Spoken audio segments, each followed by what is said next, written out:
You know, for so many of us, Avengers Endgame felt, well, final. It was the perfect emotional end to a whole decade of stories. It felt like a definitive conclusion, right? We saw our heroes win, we mourned their losses, and it really felt like the book was finally and beautifully closed. But what if it wasn't? What if I told you there are some very strong whispers that Marvel's about to go back, open that book again, and add a brand new chapter? And I'm not talking about just some deleted scene. We're talking about a secret post-credit scene that could change everything we thought we knew about that ending. It's a huge move that could basically alter the legacy of Endgame just to build the foundation for the entire future of the MCU. So let's break this down. Let's look at what this scene is and what it really means. The first question that pops into your head is why? I mean, why would you even think about touching a film that gave us the most perfect, poetic send-offs for icons like Tony Stark and Steve Rogers? This is a finale that people hold up as one of the greatest ever. The answer, it seems, isn't about fixing some mistake. It's about building a bridge. See, this isn't just some fun little extra they're throwing in. The leaks are suggesting this is a calculated, super strategic move to create a direct, powerful connection from the Infinity Saga to the next massive universe-level threat we know is on the horizon in Avengers Doomsday. It's their way of going back in time to plant a seed that's going to grow into the next huge conflict. Okay, so we know something new might be coming, but what is it exactly? Well, our first real clue about what's in this scene is fascinating because it sounds like it's calling back to a teaser we've already seen, one that had everybody talking. The rumor is that this new scene is going to look and feel incredibly familiar. I want you to just picture that Deadpool and Wolverine teaser for a second, where the TVA agents crash Wade Wilson's party to yank him out of his timeline. The setup for this new Endgame scene is described as being almost exactly the same. A quiet, normal home setting, a hero just living their life, and then bam, an interruption from the agents of time. And the second you see those TVA uniforms, you know what's up. A crime against the sacred timeline has been committed. Someone, somewhere, went off their path, did something they weren't supposed to, and created an illegal branched reality. And, you know, under the old TVA rules, that reality needs to be pruned, erased. So, if the TVA is making a house call, who are they there for? I mean, your mind probably jumps to a Loki variant, right? Or maybe even Deadpool. But the target here is apparently way more surprising and much, much closer to the heart of what Endgame was all about. That's right. The TVA agents are knocking on the door of Steve Rogers. Not some variant, not an imposter, but our original Captain America, right after he made that massive choice to stay in the past. The one hero's story we all thought had reached its perfect, peaceful, and totally final ending. Turns out that happy ending might have come at a cosmic cost. So why? What did Steve Rogers possibly do that was so bad it put him on the TVA's most wanted list? To get that, we have to go back to the last few moments of Endgame and look really closely at the one deeply personal choice he made for himself after saving everyone. His mission was simple: travel through time, put every single Infinity Stone back where it came from to stop any new, dangerous timelines from popping up, and then come home. He nailed the first part, but he didn't do the second. Instead of coming back to his own time, he chose to stay in the past to finally get that dance, to live a full life with Peggy Carter. And in the cold, hard logic of the Time Variance Authority, that beautiful, romantic choice is what they call a nexus event. It is a massive detour from the approved flow of time. It creates a whole new, unsanctioned reality, a branched timeline. And under the old TVA's rules, that's the ultimate crime. So let's just trace the steps. He finishes his mission, saves countless realities by returning the stones. Then, he makes that personal, heartfelt choice to find his own happiness with Peggy. And that single act of love splits reality, creating an entire world that was never supposed to exist. In that instant, you can just imagine alarms going off at the TVA. Captain America, the Sentinel of Liberty, just became a fugitive of time. Okay, so picture it. TVA agents are at Steve's door, probably holding those pruning sticks, ready to erase him and his entire timeline from existence. It looks like his story is about to get a much darker ending.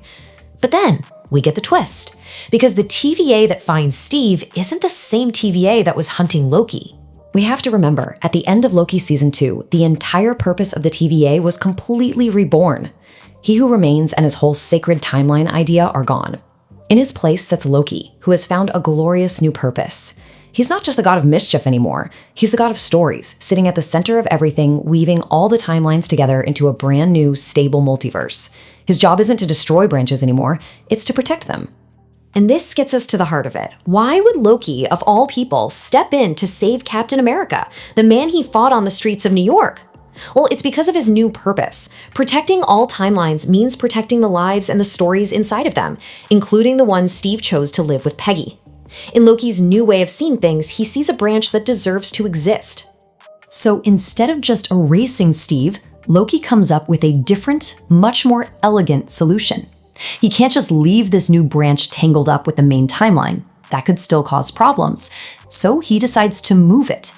He carefully picks up Steve Rogers and his entire little pocket reality and relocates them to a different, more isolated corner of the multiverse where they can exist without causing any trouble.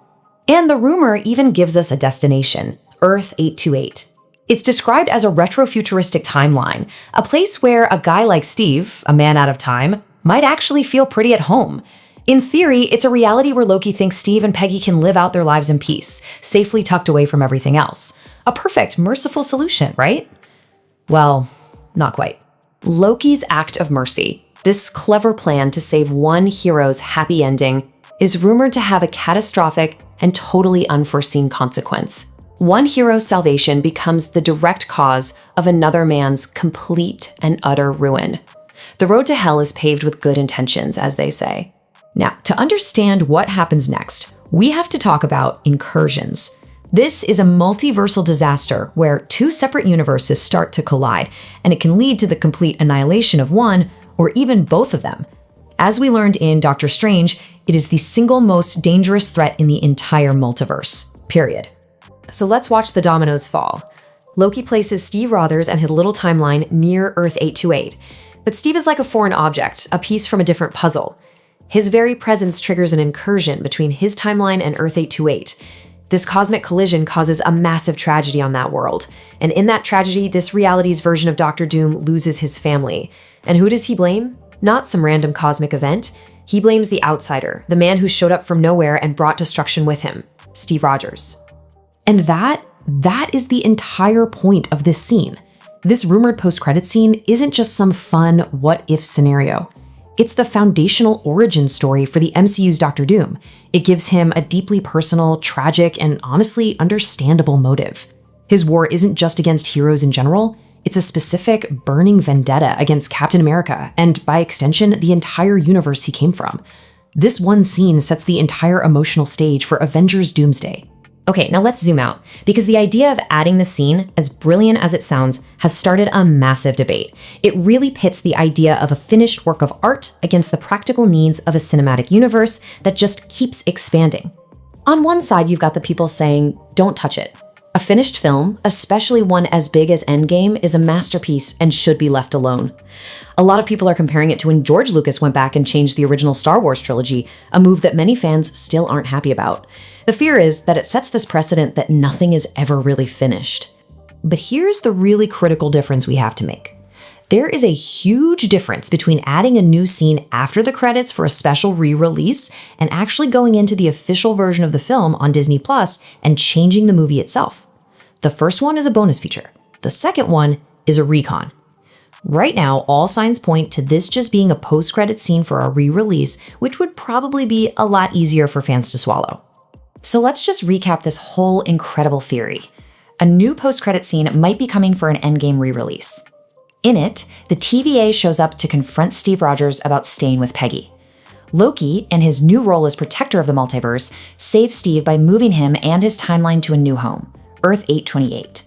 But this act of kindness accidentally triggers a catastrophic incursion, leading to a tragedy that creates Doctor Doom's personal vendetta against Steve, which in turn sets up the entire emotional conflict of Avengers Doomsday.